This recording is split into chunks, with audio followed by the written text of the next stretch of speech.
20,000 ఉద్యోగాలు నింపిండట. ఒక్కటంటే ఒక నోటిఫికేషన్ రాలేదని చెప్పి నిరుద్యోగులు రోడ్ల మీద పాపం ధర్నాలు, రాస్తారోకులు, వీళ్ళు పెట్టే కేసులకు జైళ్ళలో పోతున్నారు. ఇంకా ఈ కమాండ్ కంట్రోలు, సచివాలయం, కాలుష్యం ఇవి కడితే ఏం నౌకర్లు వచ్చినాయి, నౌకర్లు వచ్చినాయా అంటాడు. నీ నౌకరే అనలే చేస్తున్నావు రోజు. అయితే సచివాలయంలో లేకపోతే కమాండ్ కంట్రోల్లో నీ నౌకరే గనలే చేస్తున్నావు. నిజమే, ఈ కడితే నౌకర్లు రాలే అనుకుందాం. 60,000 ఉద్యోగాలు ఏం కడితే వచ్చినాయి? ఏదైనా ఒకటి బిల్డింగ్ కడితేనే నౌకరు వస్తుందా? నేనేం చేయలేదు, మా తాత చేసిండు, మా చంద్రబాబు నాయుడు, మా రాజశేఖర రెడ్డి అంటాడు. ఇది ఆశ్చర్యం.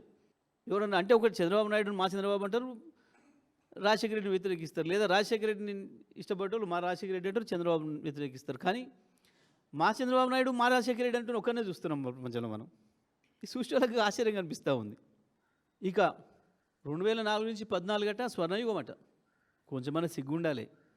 నీ జిల్లాలనే కదా ఆకలి చావులు. ఎకరాల కొద్ది భూమి ఉన్న వాళ్ళు కూడా పాపం అన్నానికి దిక్కులేక అడుక్క తింటూ బస్టాండ్లలో చచ్చిపోయినరు. నీ మహబూబ్నగర్ జిల్లాలో బస్టాండ్లో చచ్చిపోయినరు. నీ చంద్రబాబు పాలనలో, నీ చంద్రబాబు దత్తత తీసుకున్న నాడే చచ్చిపోయినరు. మహబూబ్నగర్ జిల్లా నాశనం కావడానికి ఎవరైతారు కారణం? నువ్వు పొగుడుతున్న వాళ్ళే కదా ఈ రాష్ట్రాన్ని వెళ్ళింది. వాళ్ళ పాలన నీకు నచ్చింది. కొంచెమన్నా సోయి ఉండాలి కదా.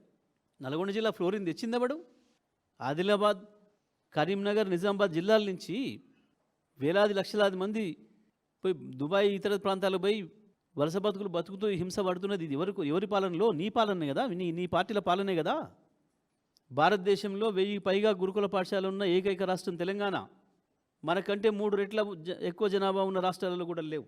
దళితులు, గిరిజనులు, మైనారిటీలు, వెనుకబడిన వర్గాల పిల్లల్ని కార్పొరేట్ స్థాయి విద్యతో పోటీపడి చదువును అందించింది కేవలం కేసీఆర్ కాలంలోనే తెలంగాణలో. ఒక కొత్త బడి పెట్టినవా? ఈ 2 ఏళ్ల కాలంలో ఒక కొత్త పాఠశాల ఎక్కడైనా ప్రారంభించినవా? ఒక కొత్త ప్రాజెక్ట్ ఎక్కడైనా ప్రారంభం చేసినవా? ఒక కొత్త వంతెనకి ఎక్కడైనా ప్రారంభం చేసినవా? హైదరాబాద్ నగరంలో కేవలం మేము ప్రారంభం చేసి, మేము నిర్మాణం చేసి పూర్తి కావడానికి దగ్గరికి వచ్చిన 80% 90% పనులు అయిపోయిన వాటిని ప్రారంభం చేస్తున్నావు. సంతోషం, చేయాల్సిందే. కానీ అది చేసేటప్పుడు అది కేసీఆర్ని యాద్ చేసుకో, కేటీఆర్ని యాద్ చేసుకో, అక్కడే చేసుకో. యాద్ చేసుకుంటే ఇంకా బుద్ధి లేకుండా 24 గంటల కరెంట్ ఇచ్చినట్టు వీళ్ళు హైదరాబాద్కు అందుకనే బ్రాండ్ ఇమేజ్ పెరిగిందంట. నవ్వుకుంటారని సోయినే ఉండాలి కదా. కేసీఆర్ రాకముందు తెలంగాణ ఏముండే, కేసీఆర్ వచ్చిన తర్వాత తెలంగాణ అయింది. చీకట్ల నుంచి వెలుగులోకి ఎట్లా వచ్చింది తెలంగాణ? నిజమే, 2009 నుంచి 4 నుంచి 14 చాలా స్వర్ణయుగం. దేనికి? శ్మశానాలకి. ఎక్కడైనా చేసిరా ప్రపంచంలో?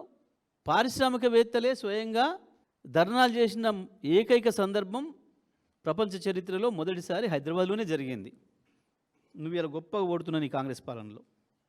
అవాళ నువ్వే మాట్లాడినావు దాని మీద. ఇందిరా పార్క్ దగ్గర మేము నాశనం అయిపోతున్నాం, పరిశ్రమలు మూతపడుతున్నాయి, వేలాది మంది కార్మికులు ఉపాధి కోల్పోతున్నారు, మీరు కరెంట్ ఇవ్వక. వారానికి 3 రోజులు కరెంట్ ఇవ్వకుండా చేసి, రైతాంగాన్ని, వ్యవసాయ రంగాన్ని నాశనం చేసి, పారిశ్రామిక రంగాన్ని నాశనం చేసి, ప్రజలను వలస బతుకుల పాలు చేసి, ఆకలి చావులకు గురయ్యేటట్టు చేసి, ఎవరి కాలంలో చచ్చిపోయినారు? సిరిసిల్ల చేనేత కార్మికులు, పోచంపల్లి చేనేత కార్మికులు, గద్వాల చేనేత కార్మికులు. ఈ